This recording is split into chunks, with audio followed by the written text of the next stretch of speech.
They're the silent victims. They're the ones that get overlooked all the time. They are the ones who get smacked around and they get put into little cages, put into closets when they become noisy, put into cat carriers and shoved into bathtubs and lights turned off for abuse.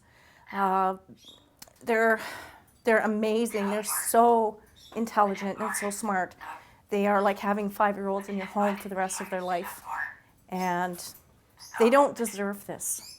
Husband and wife team Anna and Steve Lawrence take in parrots in need. She always had parrots, like smaller cockatiels and smaller birds like that, but I like the bigger birds. And African Grey, which is Winston, came up in Kijiji for a good price.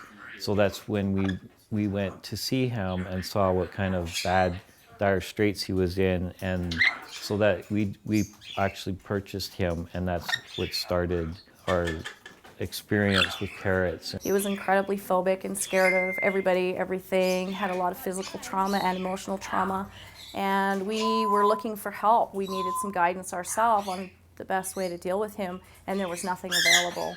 So after months of research and a growing urge to help, Birdline Canada was created. And before we knew it, our phone started ringing and we were getting calls, people wanting to surrender or wanting some behavior help. And it's just blown up since then.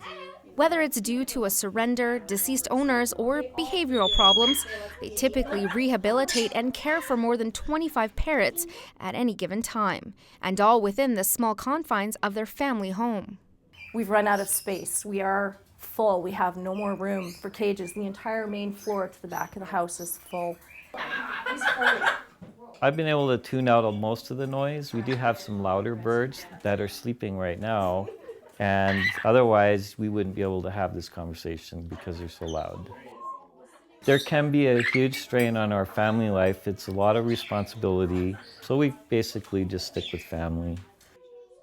There's so many unwanted birds.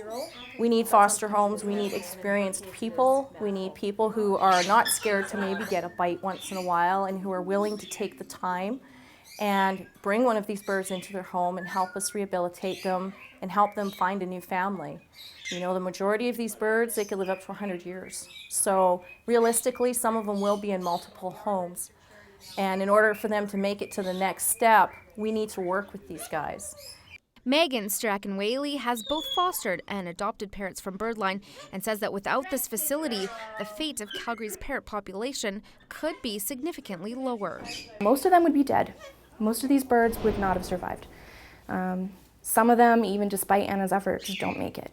And so they're very lucky to have Anna. With vet bills in the thousands and ever-dwindling space, Birdline Parrot Rescue always welcomes community support. For more information, go to birdline.ca or simply email info@birdline.ca.